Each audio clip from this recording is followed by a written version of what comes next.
भारत की foreign policy में ऐसा लग रहा है कि एक बहुत बड़ा बदलाव आ रहा है, खासकर जब बात इजराइल और फिलिस्तीन की आती है।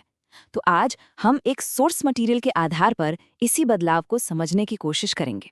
और जो सोर्स मटेरियल है वो इसी एक बहुत ही अहम सवाल के इर्द गिर्द घूमता है।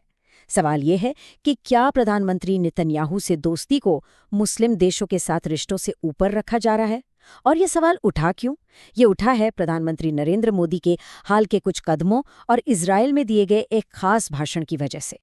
तो चलिए इसी टेंशन को थोड़ा और गहराई से समझते हैं कि ये दोस्ती है या फॉरेन पॉलिसी।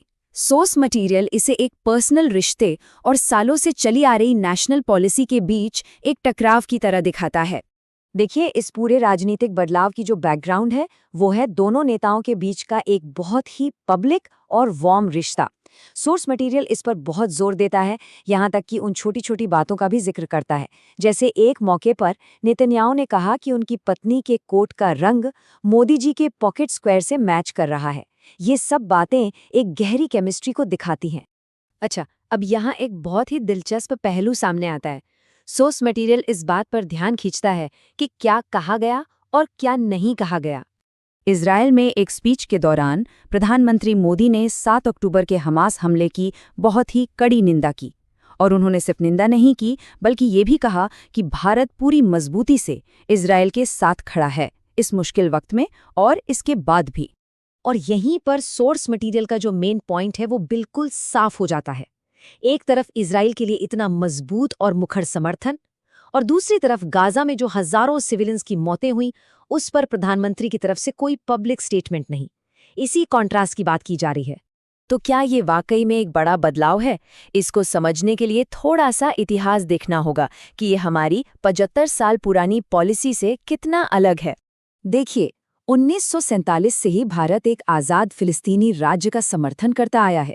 यहाँ तक कि 70 के दशक में खुद बीजेपी के अटल बिहारी वाजपेयी ने गाजा के सपोर्ट में बयान दिए थे।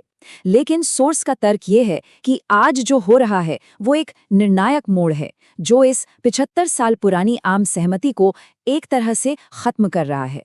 तो सवाल ये है कि इस मजबूत पार्टनरशिप को सही कैसे ठहराया जा रहा है? इसका जवाब खुद प्रधानमंत्री मोदी की स्पीच में मिलता है। उन्होंने इस रिश्ते को एक फिलॉसफिकल फ्रेमवर्क दिया, यहूदी और हिंदू परंपराओं को जोड़कर।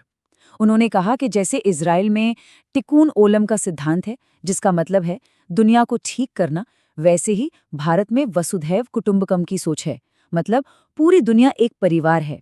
इसके अलावा त्योहारों में भी समानताएं बताई गईं, जैसे दिवाली और हनुका दोनों ही रोशनी के त्योहार हैं, और होली और पूरम दोनों ही रंग और खुशी के त्योहार हैं। मतलब एक गहरा कल्चरल और सिविलाइजेशनल कनेक्शन दिखाने की कोशिश की गई। और फिर एक बहुत ही पर्सनल बात भी शेयर की गई। प्रधानमंत्री मोदी ने बताया कि उनका जन्म 17 सितंबर 1950 को हुआ था, और ये वही तारीख है जिस दिन भारत ने इजराइल को एक देश के तौर पर औपचारिक मान्यता दी थी। तो एक तरह से इसे उनके और इजराइल के बीच एक खास किस्मत वाले कनेक्शन की तरह पेश किया गया।